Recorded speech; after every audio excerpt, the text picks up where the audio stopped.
Ahmedabad municipal corporation में Bharatiya Janata party द्वारा अहमदाबाद शहर में ग्रीन कवर बढ़ाने के लिए नए नए अभियान शुरू किए जाते हैं। एक साल में 3 मिलियन झाड़ उगाए जाएंगे, ऐसी बातें की जाती है। एक पेड़ मां के नाम का अभियान शुरू किया जाता है। लेकिन सबसे बड़ी बात तो यह है कि जब मां के नाम का पेड़ तो उगा दिया जाता है, लेकिन उस पेड़ की कहीं ना कहीं ध्यान नहीं दिया जाता और उस पेड़ सूख जाते हैं और कई पेड़ मर जाते हैं। आज कांग्रेस पार्टी कुछ ऐसे ही खुलासे और आंकड़े आपके बीच पर लेकर आई है। वर्ष 22-23 से लेकर 24-25 तक यानी कि 3 साल में 66 करोड़ 21 लाख रुपए की लागत से अहमदाबाद म्युनिसिपल कॉरपोरेशन द्वारा 70,94,000 पेड़ उगाए गए थे, जिसमें से सिर्फ 46,11,000 पेड़ उग पाए यानी सर्वाइव कर पाए और 24,83,000 पेड़ अहमदाबाद शहर में सूख चुके थे यानी कि मर चुके थे। एक तरफ बड़े बड़े नारे लगाए जाते हैं, जैसे मैंने कहा कि एक पेड़ मां के नाम, लेकिन उन पेड़ों की रक्षा कहीं ना कहीं भारतीय जनता पार्टी नहीं कर पाती।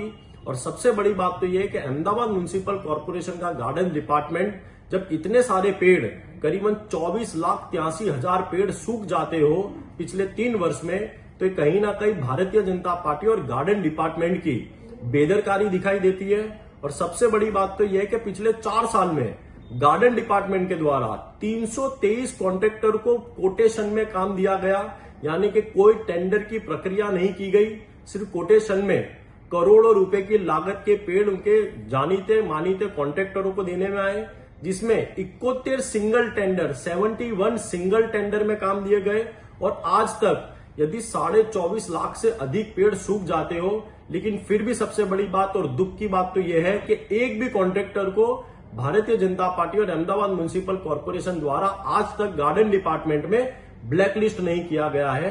कांग्रेस पार्टी का यह मानना है कि अहमदाबाद शहर में ग्रीन कवर बढ़ाने के लिए जो एक वर्ष में 3 मिलियन झाड़ उगाने के लिए बड़े बड़े नारे लिए गए, बड़े बड़े वादे किए गए, लेकिन वास्तविकता तो यह है कि अधिक से अधिक पेड़ जो झाड़ उगाए जाते हैं, जो पेड़ उगाए जाते हैं, उन पौधों का सर्वाइवल जो रेट है वो कहीं ना कहीं भारतीय जनता पार्टी उसे मेंटेन नहीं कर पाती है। ऐसे ही अन्य खबरों के लिए चैनल को सब्सक्राइब कीजिए। खबरों का नोटिफिकेशन पाने के लिए बेल आइकॉन को जरूर दबाएं।